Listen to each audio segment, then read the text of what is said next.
chi vậy các bạn?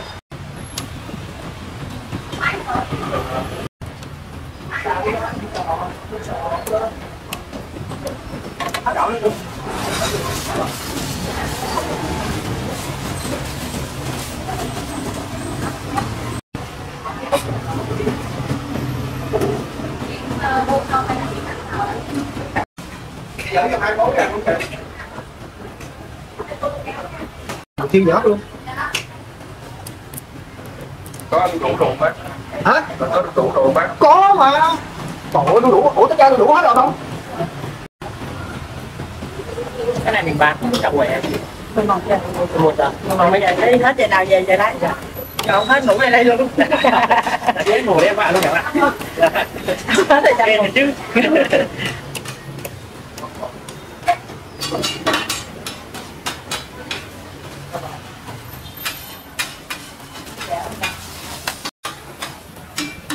Mình một giờ là bán tầm 7 giờ rồi.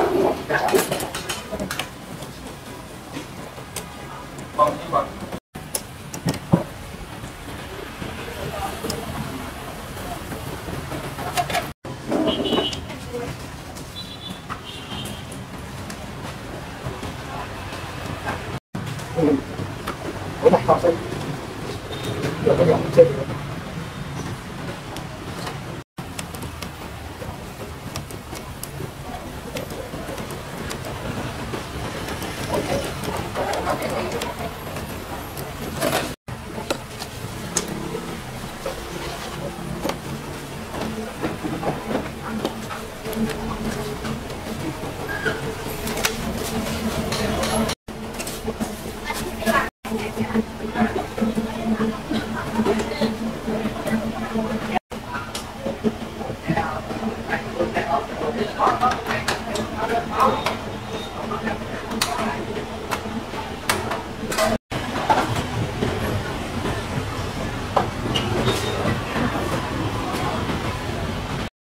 Cái này là chiên.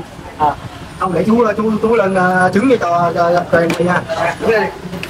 Tôi đến cả nhà cho ăn cái gì thì tranh thủ chạy qua đây nhanh chưa nha. Anh nhìn phát nói luôn đấy. Nói luôn đấy mà để. Rồi cái đầu nữa giờ mở ra cái quảng cáo là cho để người ta bán. Mình cũng phải ăn thử chứ ha. Ăn thử thì mình cảm nhận được coi như thế nào rồi. Có cần góp ý kiến rồi sao sửa lại.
Dạ đúng rồi đó. Chỉ ra dĩa nữa thôi là ăn rồi, không có còn.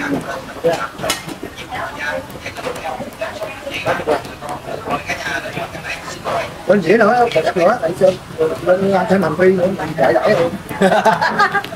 Đây là quận 12 nha.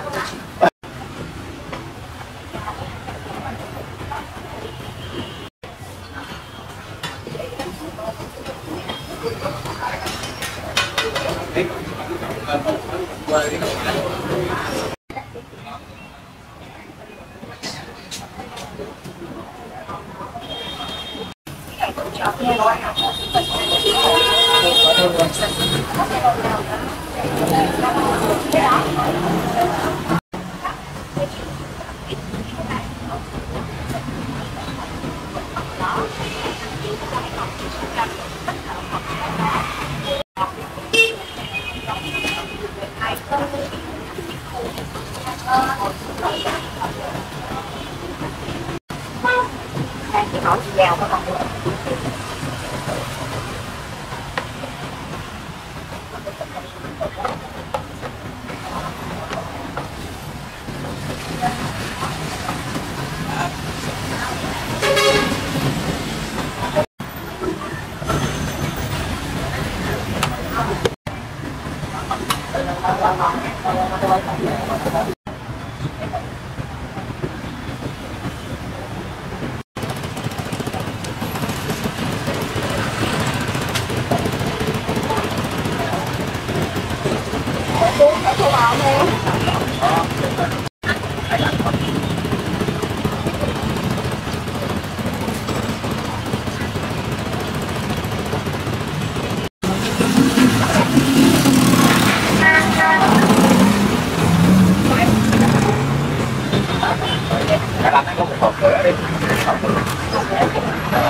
còn con mẹ còn hả?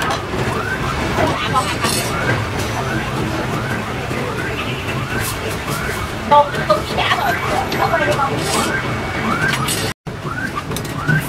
Ủa, có đồ ăn chỉ còn đậu hũ thôi hả? Dạ chứ. Mấy cái kia nó nặng ở trên còn nặng. Biết rồi nhẹ. Chỉ là con áo thôi. Sao hôm nay con nhiều. Con ăn đẹp.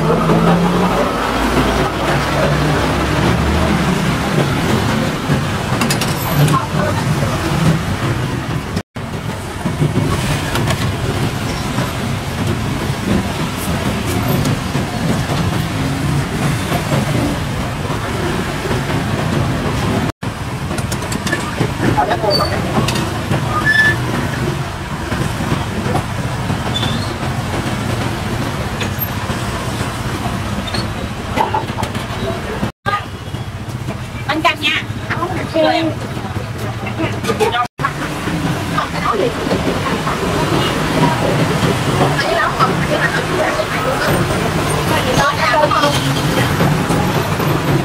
Có bán đâu mà ăn thiệt đi.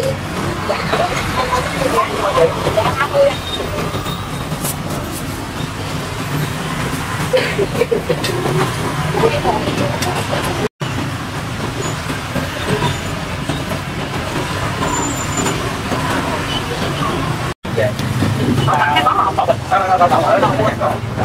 ăn hay đem về tự đồ đó là bà.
dẹp, không có cơ hội để không vô đâu nên nó dẹp rồi.